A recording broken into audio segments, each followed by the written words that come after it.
Have you ever wondered what happens when the quietest person in the room suddenly holds the key to a company's survival? Claire Dawson was just a cleaning lady at a struggling electronics factory until she stumbled upon a secret contract that could destroy everything. What started as a simple act of curiosity spiraled into a dangerous game of power, deception, and courage. How far would you go to expose the truth when it means risking your job, your safety, even your future? Stay with us, because what happens next will shock you. And it's a story of resilience that proves heroes can come from the most unexpected places.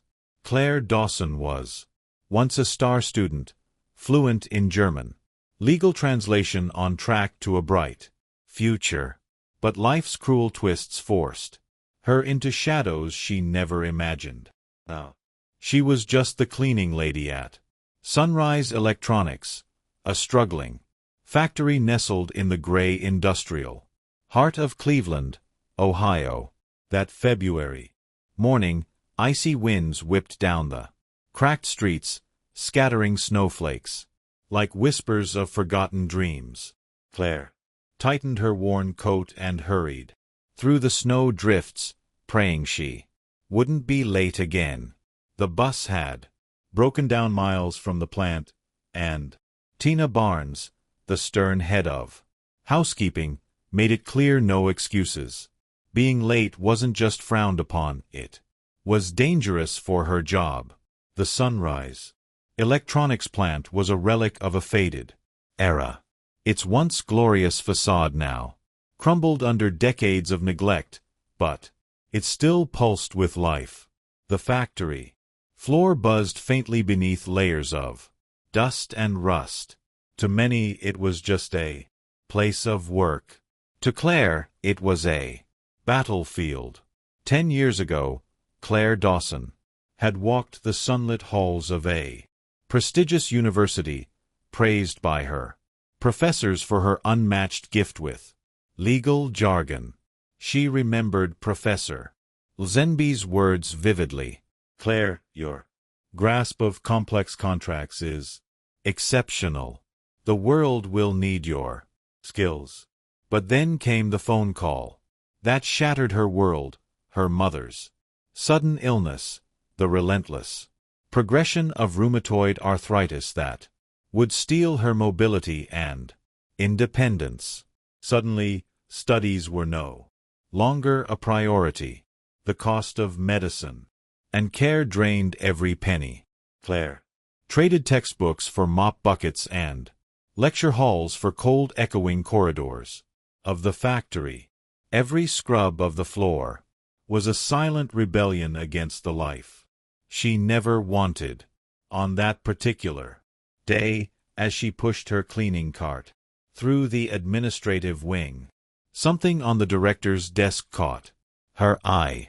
A neat stack of documents, stamped with a foreign logo and text she instantly recognized German. Her heart skipped, her old skills stirred awake, and curiosity pulled her closer. Just then, the towering figure of Richard Kane, the plant's imposing director, appeared in the doorway. His gaze flicked from the papers to her, amusement flickering in his eyes. So, you think you're smart, huh? Go ahead. Translate it for us. Let's have a laugh. The words dripped with mockery, but Claire met his challenge with quiet resolve. She unfolded the top page, her mind racing. The contract detailed the sale of a controlling interest in the factory, a deal with a major German electronics firm. But one clause made her blood run cold, a hidden provision, allowing the buyer to remove current management if any financial misconduct was uncovered. If Richard K's dubious accounting was exposed, the factory and hundreds of jobs would be at risk. The weight of this knowledge pressed down on Claire like the winter chill outside. He knew the risks of speaking out. Richard Kane was ruthless and the factos. Survival seemed to depend on maintaining his fragile grip on power, but her conscience wouldn't let her look away. At lunch, she approached Susan Harper, the seasoned and principled chief accountant. Susan looked up from her paperwork, suspicion flickering in her eyes as she saw the stack of translated pages in Claire's trembling hands. "Where did you get this?" she whispered. "Accident," Claire replied, voice low but steady. "I found it on Kane's desk. There's something dangerous in this contract. If the investors find out about his accounting tricks, it could all fall apart." Susan sighed deeply. "You're brave or foolish. Kane's been running this place for 15 years. Nobody crosses him and gets away with it." The factos walls seemed to close in as Claire wrestled with fear and determination. Days passed in a haze of cleaning shifts and stolen moments studying the contract. Her hands cracked and rough from labor, carefully penned every word of the legal German text into English, reigniting a skill she thought lost forever. Her heart pounded, not just from the cold or exhaustion, but from the knowledge that she was standing on the edge of something much bigger than herself. One evening, as she sat alone in the break room, the fluorescent lights flickering overhead, Mark Sullivan, the head engineer, approached quietly, his rugged face softened with sympathy. "Claire, I heard about what you're up to," he said. "You're poking a hornet's nest. But I'm with you. This place needs a change, and maybe you're the one to start it." A spark ignited between them, a shared hope from desperation and courage. But the stakes were high. Whispers about the German investors' imminent arrival circulated like wildfire. The factory buzzed with tension. Walls once cold with neglect now seemed to watch and listen. Claire knew her life was about to change. Whether for better or worse, she couldn't turn back. If you were in Claire Dawson's shoes, would you risk everything to expose the truth? Even if it meant losing your job and facing powerful enemies? Share your thoughts in the comments below. The air inside Sunrise Electronics crackled with a restless energy.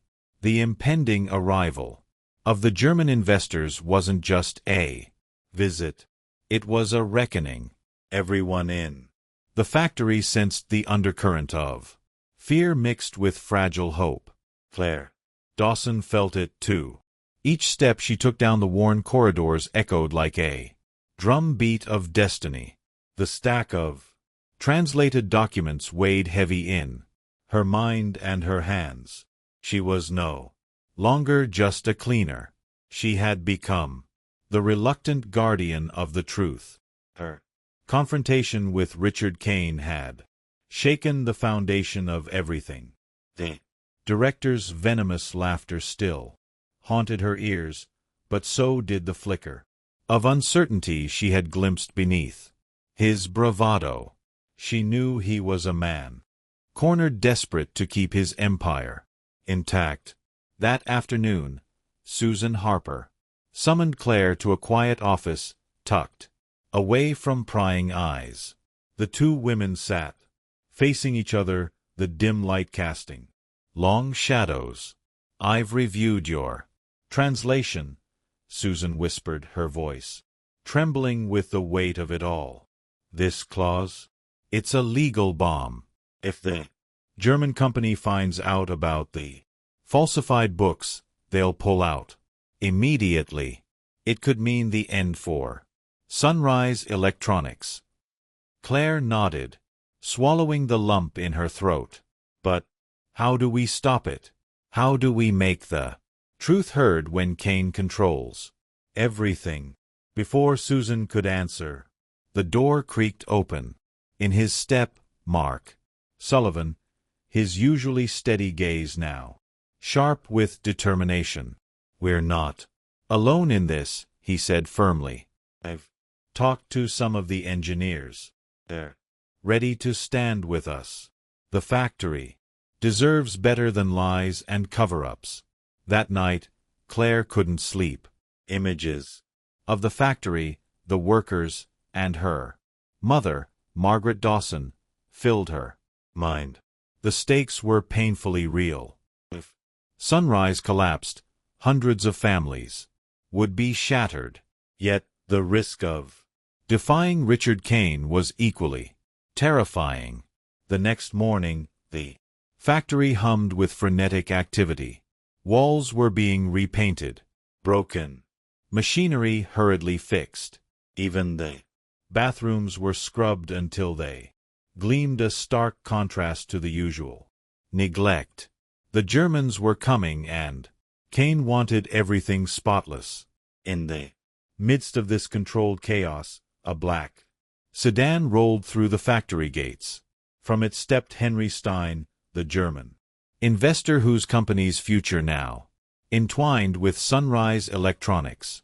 His sharp eyes scanned the plant, observing every detail with clinical precision. Claire watched from a distance as Richard Kane greeted Henry Stein with practiced smiles and firm handshakes. But in the slight twitch of Kane's jaw, she saw the battle raging beneath his composed exterior. The day passed with tours, presentations, and endless questions. Henry Stein's team meticulously examined records, scrutinized equipment, and assessed the workforce. He was polite, but unyielding, a man who knew the power of quiet authority.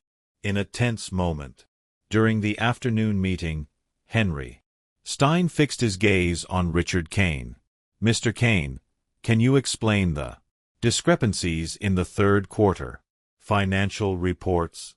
His voice was calm, but the question cut like a knife. Kane faltered, fumbling for words. The room grew heavy with anticipation. Later, as the investors retired for the evening, Claire was called to a discreet meeting with Mark Sullivan and Susan Harper. The trio gathered around a small table, whispering urgently. "We have the evidence," Susan said, sliding a folder across the table. "And tomorrow we confront them." Claire's heart pounded. "Are you sure we can take this on?" "What if they retaliate?" Mark gave her a reassuring nod. "Sometimes you have to shake the foundations to build something better." The following morning, Sunrise Electronics boardroom was transformed into a battlefield.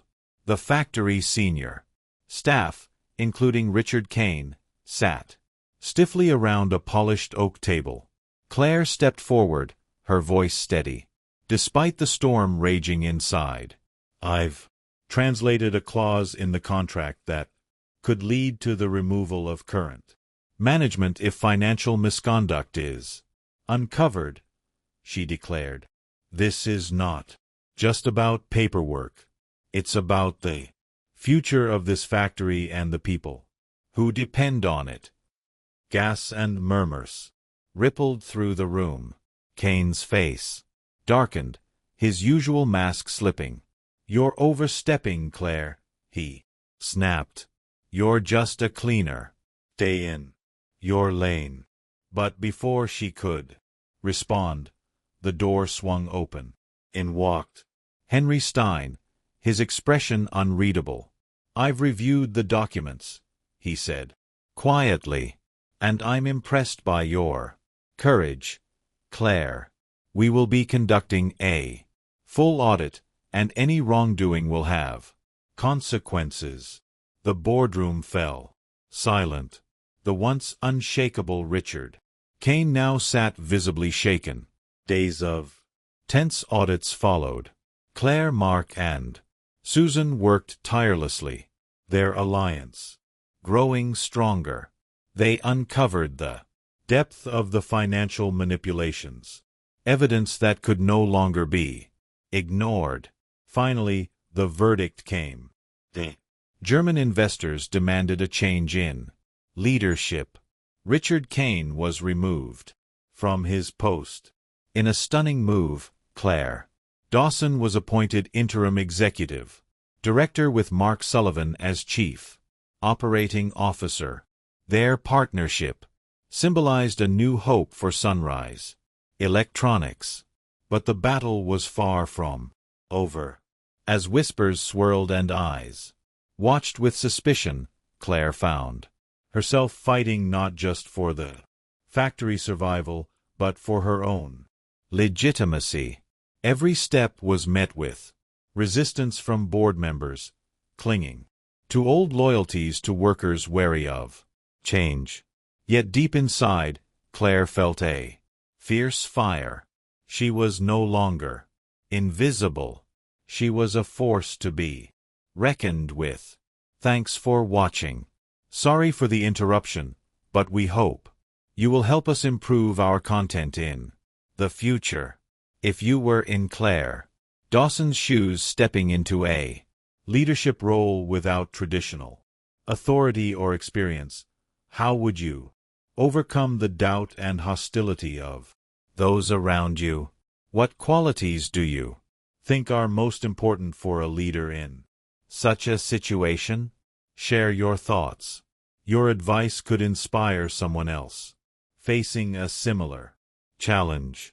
The morning sun poured through the tall windows of Sunrise Electronics' newly renovated conference room, casting long rays over a place reborn. The scent of fresh paint mixed with the faint hum of machines, sounds of a factory waking from a long slumber. Claire Dawson stood near the window, her gaze sweeping across the bustling factory floor. Workers moved with renewed purpose. Conversations carried hope instead of despair. The fight had been brutal, the wounds deep, but the spirit of Sunrise Electronics was healing. Yet beneath the surface, challenges still simmered. Trust was fragile, loyalties torn, and in the shadows, Richard Kane plotted. His removal had left a power vacuum, but also a burning rage. Rumors swirled that he was pulling strings from behind closed doors, trying to sabotage the fragile progress. Whispers of withheld parts, shipments, and bureaucratic delays unsettled even the most steadfast. Claire knew this was the final test. It wasn't enough to expose the Korean, she had to prove she could lead through the storm. Days blurred into nights. Meetings stretched past midnight. Mark Sullivan was her anchor, steady, pragmatic, and unwavering. Together, they tackled every crisis. Hidden from the tiniest glitch in production lines to the soaring expectations of German investors. One afternoon, a call shattered the calm. Customs had detained a crucial shipment of components needed to fulfill a major order. Without them, production would halt and months of progress would unravel. Claire felt a familiar pit open in her stomach. The old fear of failure clawed at her resolve. But this time, she wasn't alone. With determination, she contacted Mark, who immediately mobilized contacts from his industry network. Susan Harper scoured the paperwork for errors. Meanwhile, Claire reached out to Henry Stein, the investor whose faith in the factory had become a lifeline. Through relentless calls, tireless paperwork, and negotiations that stretched into the early morning, the blockage was lifted. The shipment cleared customs. Production surged forward. The victory was small, but profound. Back at the plant, the team gathered to celebrate, their faces tired but triumphant. Among them, Claire caught a glimpse of Margaret Dawson, her Mother smiling softly. The woman who had sacrificed everything now saw her daughter rise. Months passed. Sunrise. Electronics transformed. Financial reports shone with transparency and accuracy. New contracts poured in. Employee morale soared. And the factory, once a dying relic, thrummed with life. Yet, it was more than just numbers. Was the rebirth of a community, a testament to courage and integrity. Claire and Mark had become more than colleagues. They were partners in vision and in life. Their shared journey from doubt to determination forged a bond deeper than either had imagined. A day. Annual shareholder meeting. Henry Stein stepped to the podium, his voice resonant and warm. 1 year ago, he began. Many doubted the future of Sunrise Electronics. Today, thanks to leadership grounded in honesty and the unyielding spirit of its people, we celebrate a new chapter. This is a story of resilience, courage, and hope. Applause echoed through the hall, but for Claire, the moment was quiet and profound. She knew the road ahead was long, but for the first time she felt ready. Later that evening, standing alone by the Factos entrance, Claire looked up at the stars. The cold night air filled her lungs, clearing her mind. She whispered to herself, "This is only the beginning." The lesson from Claire. Dawson's journey is powerful and timeless. Courage and integrity can ignite change even from the most unexpected places. Despite overwhelming obstacles and the risk of losing everything, Claire chose to stand up for truth and justice, proving that one person's voice can challenge corruption and inspire a community. Her story teaches us that real leadership is not about titles or authority, but about responsibility, perseverance, and a commitment to doing what is right. Reminds us that even when circumstances seem bleak, holding on to our values can light the way forward. Most importantly, Claire's experience shows that transformation begins when ordinary individuals refuse to accept injustice silently. In a world often shaped by power and fear, her courage is a call to action for all of us to believe in ourselves, support each other, and fight for a better future. Change is possible when honesty and heart guide our steps. If this story touched your heart, please comment 100 below to show your support. We'd also love to hear where you're watching from. Tell us your country or city. Don't forget to share this story with friends who need a little inspiration.